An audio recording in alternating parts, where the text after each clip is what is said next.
అందరికీ నమస్తే అండి. సబ్స్క్రైబ్ చేయండి, లైక్ చేయండి. సో లైక్ చేయండి, ఇన్ఫర్మేషన్ అనేది ఎక్కువ మందికి షేర్ అవుతుంది. సో చంద్రబాబు నాయుడు గారు నిన్న దీపావళి పూట సందర్భంగా ఆయన ఒక వ్యాఖ్య చేయడం జరిగింది. మళ్ళీ రాకాసుడు వచ్చేస్తాడేమో, మీరు ఎక్కువ ఆశిస్తారేమో, అదేమో ఆశించవద్దని చెప్పేసి జగన్మోహన్ రెడ్డి గారిని ఉద్దేశించి ఆయన అలా మాట్లాడడం జరిగింది. సో ఏంటంటే ఇక్కడ జగన్మోహన్ రెడ్డి గారిని చూసి ఎందుకు ఇంత భయపడతా ఉన్నారు? సో యాక్చువల్గా వీళ్ళు చెప్తున్నటువంటి మాట ఏంటి, కేవలం పులివెందుల ఎమ్మెల్యే 11 సీట్లు వచ్చాయి కదా, ఆయన వల్ల ఏమవుతుందని చెప్పేసి ఒక ప్రచారం చేస్తూనే సో ఆయన్ని చూసి మరి ఎందుకు భయపడతా ఉన్నారంటే, దాదాపుగా ఆయనకి 40% ఓట్ షేరింగ్ అనేది ప్రజల్లో ఉంది. సో ఖచ్చితంగా ఆయన మళ్ళీ 2029కి ముఖ్యమంత్రి అయిపోతారనే నమ్మకం అయితే తెలుగుదేశం పార్టీలో, సో జనసేన పార్టీలో బలంగా వినపడుతోంది. సో ఎలాగైనా సరే జగన్మోహన్ రెడ్డి గారిని తొక్కాలనే ప్రయత్నాలు, రకరకాలైనటువంటి ప్రయత్నాలు చేస్తూ ఉన్నారు.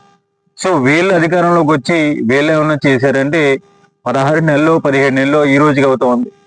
సో జగన్మోహన్ రెడ్డి గారు కొన్ని సంక్షేమ పథకాలే పేర్లు మార్చి, సో అమ్మకు వందనం, అమ్మఒడి ఈ విధంగా మార్చి ఇవన్నీ చేయడం జరిగింది. సో అలాగే ఏదైతే వైజాగ్ సిటీ ఉందో దాన్ని జగన్మోహన్ రెడ్డి గారు నేను అభివృద్ధి చేస్తానని చెప్పి చెప్పడం జరిగింది. సో ఈరోజు గూగుల్ ఏదైతే స్టోరేజ్ కంపెనీ అనేది కూడా విజయవాడలోనే వైజాగ్లోనే పెట్టడం జరిగింది. అంటే వైజాగ్ అనేది ఏ విధంగా సిటీగా విస్తరిస్తూ పోతుందో మనం ఒకసారి ఆలోచించుకోవచ్చు. అయితే ఏంటంటే వీళ్ళు చేస్తున్నటువంటి ప్రతి పనికి కూడా జగన్మోహన్ రెడ్డి గారికి ఎక్కువగా ప్రయారిటీ వస్తూ ఉంది. సో వైజాగ్ అనేది మన రాష్ట్రంలో పెద్ద సిటీ అని చెప్పి జగన్మోహన్ రెడ్డి గారు గతంలో చెప్పడం జరిగింది. సో దాన్ని ఏ విధంగా అయినా సరే జగన్మోహన్ రెడ్డి గారికి మంచి పేరు రాకూడదు, సో ఆయన మనకంటే ఎదగకూడదనే ఒక ఉద్దేశంతో కొన్ని ఆయన మీద దుష్ప్రచారాలు ఇవన్నీ చేయడం జరుగుతోంది. సో ఏంటంటే ఆయన్ని మరి మేము 3 పార్టీలు ఉన్నాం, జనసేన, తెలుగుదేశం, ఈ 3 పార్టీలు ఉన్నాయి. ఆయన చూస్తే ఒక్కడే ఉన్నాడు. సో ఆయన వల్ల ఏమవుతుందని వీళ్ళు పైకి చెప్తూనే లోపల జగన్మోహన్ రెడ్డి గారిని మనం 2029 ఎలక్షన్లో మళ్ళీ ఎదుర్కోగలుగుతామా లేదా అనే భయం అయితే వీళ్ళకి వెంటాడుతున్నాం.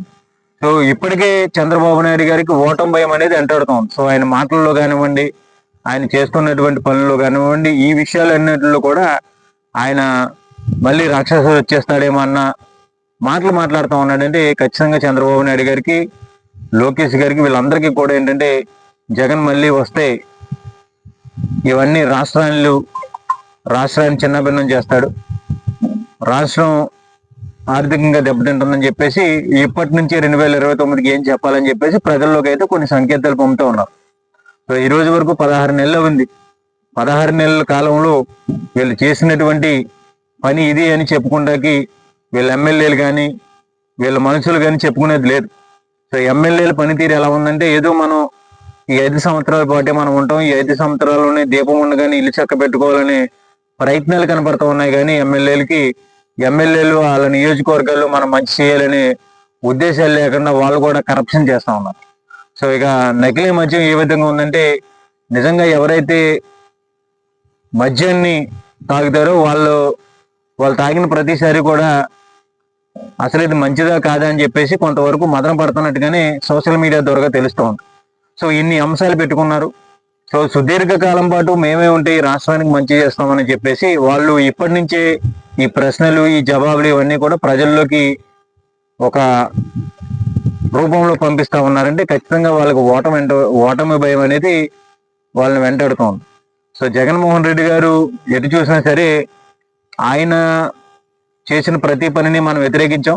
సో ఈరోజు మనం అవే పనులు కంటిన్యూ చేస్తూ ఉన్నాం. కానీ ఏంటంటే జగన్మోహన్ రెడ్డి గారికి మనకంటే ఎక్కువగా క్రెడిట్ వెళ్తా ఉందని చెప్పేసి బాబు, మన పవన్ కళ్యాణ్ టీం అయితే భయపడుతున్నట్టుగా కనపడుతోంది.